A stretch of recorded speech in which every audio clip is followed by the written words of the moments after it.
is the new girl staring at you?" I looked up, and a girl I'd never seen before was standing in the cafeteria doorway, looking directly at me. She smiled and walked straight to our table. "I'm Piper. I just transferred. I love your shoes." She sat down before I could answer, and suddenly she was everywhere I was. She asked me questions like she was filling out a form, and I told her all of it, and it felt good, like being seen for the first time. I told her Jess was my best friend, and I played setter on volleyball, and I'd been in love with Danny Moreno since freshman year. I showed her a photo on my phone of me and my dad at my last game, and she stared at it for a long second before saying, "You're really lucky. Not everyone gets that." She was already asking about my classes before I could respond. She brought me a volleyball cupcake, texted Jess calling me the coolest person she'd ever met, and showed up at my volleyball game and sat in the stands 3 rows behind my dad. After the game, she found me in the parking lot and said, "Your dad was cheering louder than anyone. That must feel amazing." She brought me a smoothie the next morning, and it was my exact order from the cafe near my house. I hadn't told her my coffee order. Jess was standing right there and said, "How did you know she gets that?" Piper laughed and said, "Lucky guess." And Jess looked at me for a second, like that was weird, but we both let it go. I walked up to Jess at her locker, and Piper was already there, and they were laughing at something, and when they saw me, they both stopped. "What's so funny?" "Nothing," Jess said. "You had to be there." Something small and sharp twisted in my chest because Jess had never once shut me out of a joke. Jess started canceling our plans, and I'd scroll through their stories watching them pose together in captions I wasn't tagged in, and each one stung worse than the last. Then Piper tried out for volleyball and played setter like she'd been training for my position for months. The coach pulled me aside. "Piper is more dynamic in the setter position." I felt like the floor had been pulled out from under me. Piper hugged me in the hallway afterward. "Oh my God, I'm so sorry. I had no idea that was your spot." I stood there with her arms around me, feeling sick to my stomach, and said, "It's fine, because what else do you say when someone hugs you while they're taking something from you?"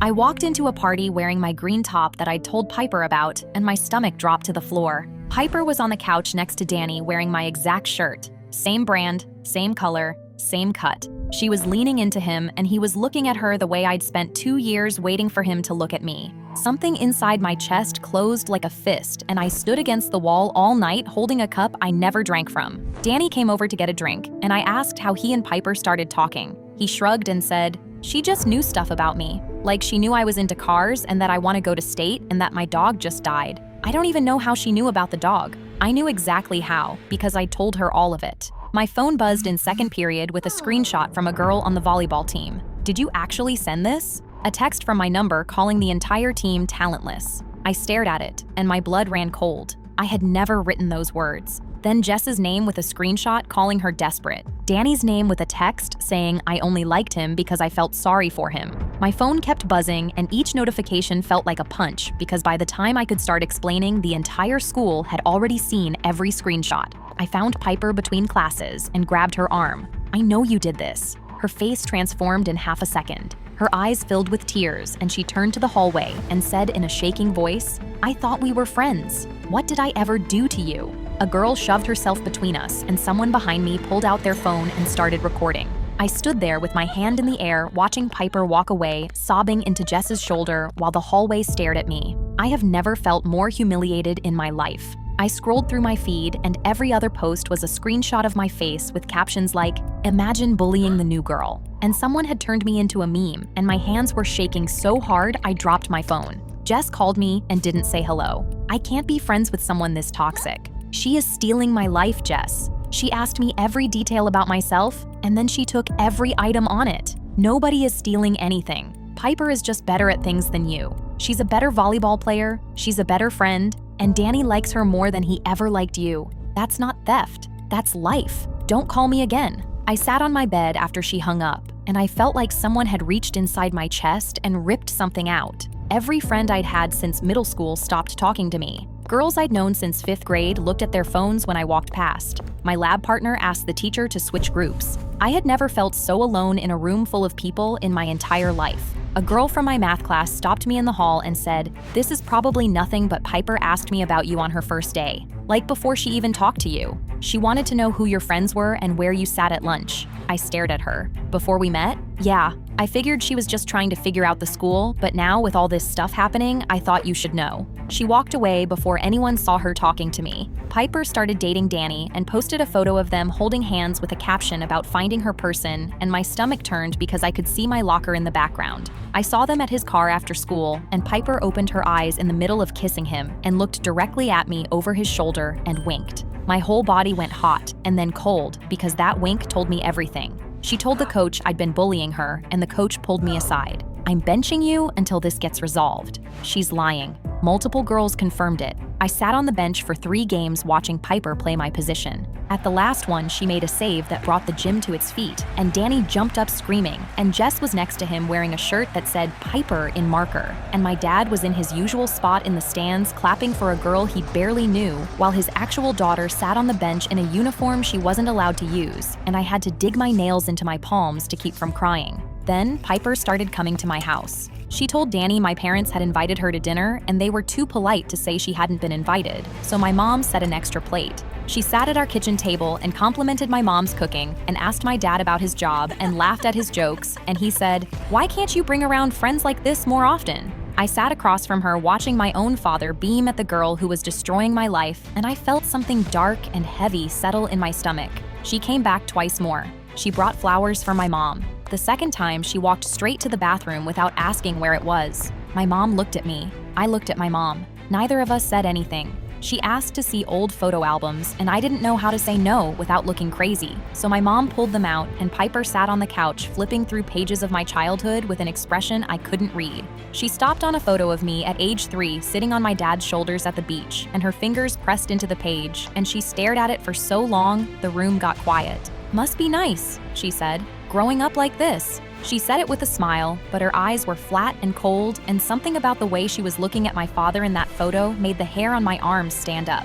After she left, I found my mom cleaning up the kitchen and said, "Is it weird that she's always asking about Dad? Like she laughs at everything he says and keeps finding excuses to sit next to him." My mom dried a plate without looking at me. "She's just being friendly." "It doesn't feel friendly. It feels like she's into him." "She's 16. I know. That's what makes it creepy." I stayed up writing a post with IP addresses proving the fake texts didn't come from my phone. Piper posted a video of herself crying about harassment, and my post vanished under a wall of hearts, and I sat on my bedroom floor and felt something inside me go quiet because proof didn't matter. The principal called me in and gave me a formal warning for cyberbullying, and I walked out shaking with anger because the one adult who was supposed to protect me had just told me my evidence was irrelevant. I was eating lunch alone in the library when I noticed Piper's Instagram only went back 4 months. I traced an email from one of her comments to a second account with no profile picture and one following,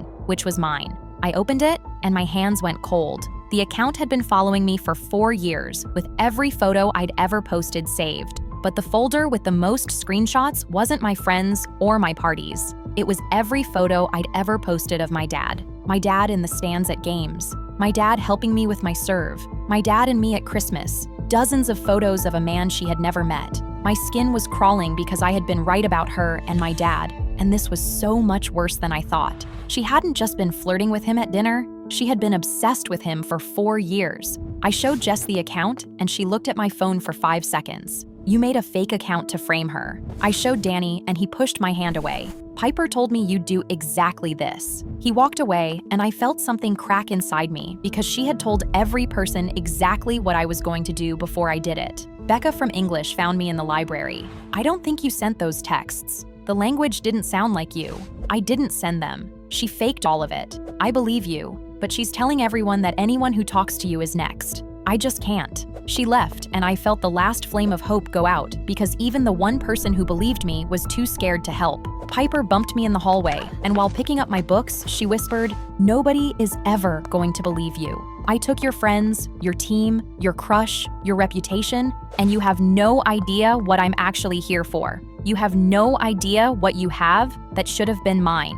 She squeezed my arm and walked away. I stood there holding my books, and I felt completely empty because she was right, and nobody was ever going to believe me. I went home and cried until my face was so swollen I could barely see. My mom knocked and wouldn't leave until I opened the door. I told her everything from the first day to the burner account to the folder of photos of Dad. "Mom, I think she's obsessed with him, like actually obsessed. She has 4 years of his photos saved. She sat very still and listened to every word. What's this girl's last name? Lane. Piper Lane. The color drained out of my mom's face. Her hands tightened on the edge of my mattress, and she stared at the wall behind me, and a cold feeling spread through my chest because my mother's face had just told me that whatever was happening with Piper was bigger than high school. Mom, do you know her? I'll talk to the school. Her voice went flat like she was choosing every word. Mom, what is wrong? Try to get some sleep.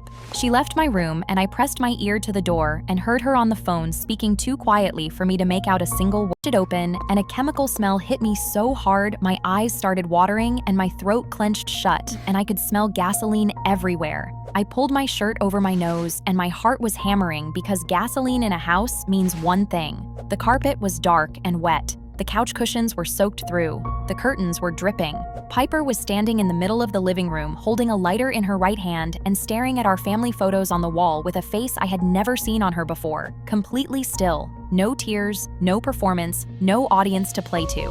What are you doing? She flicked the lighter open and a small flame appeared and the fumes in the room felt thick enough to chew. Ask your dad about Karen. What?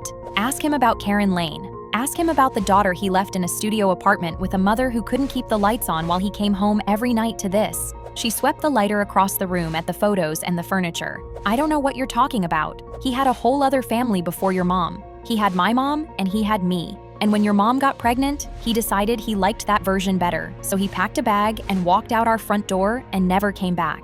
I was 3 years old. He used to read me bedtime stories. He used to call me his little bird. And one day the door closed and he just never walked through it again. I didn't know. My voice came out barely above a whisper because the floor felt like it was tilting under me. She wasn't obsessed with my dad the way I thought. She wasn't trying to seduce him.